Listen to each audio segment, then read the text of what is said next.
Hello everyone. Welcome to my channel.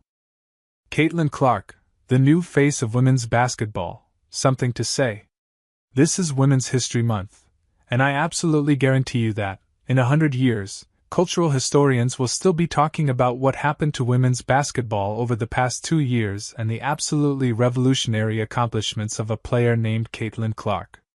What Clark has done for the women's game over the past 2 basketball seasons eclipses anything I've ever seen, and I covered the explosion of pro basketball in the 80s and 90s behind players like Jordan, Magic, and Bird.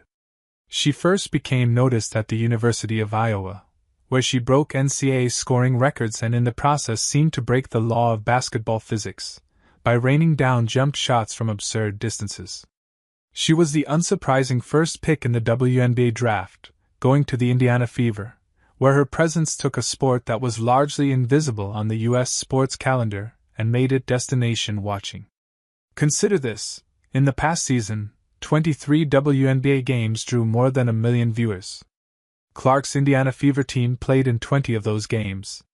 TV viewership of the WNBA was up 300%, and 45% of broadcast revenue came from Clark's Fever team.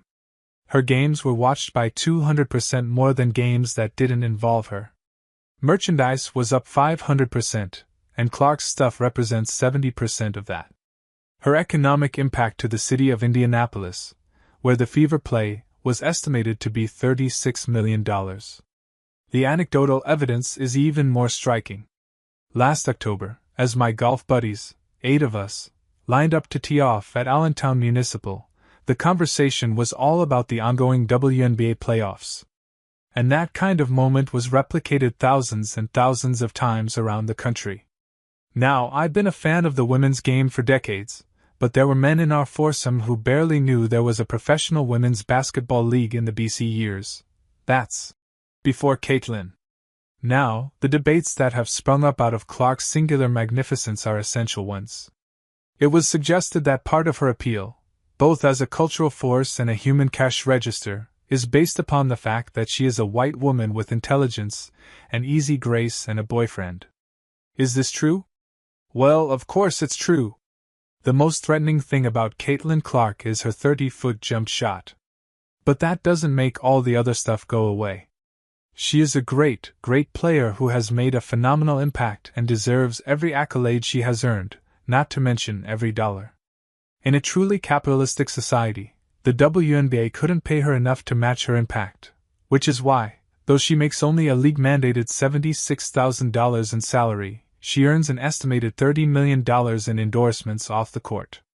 The jealousy surrounding Clark that has shown up from other players is understandable.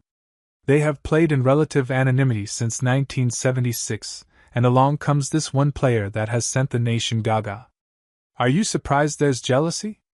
Is there anyone among us who has not been jealous, who can't comprehend why some are less than enamored than Clark?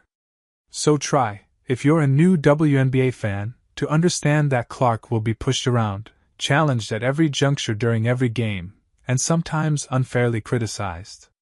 But don't worry about Caitlin, she doesn't need your protection. She will emerge as the greatest women's player the game has ever seen, until the next one comes along.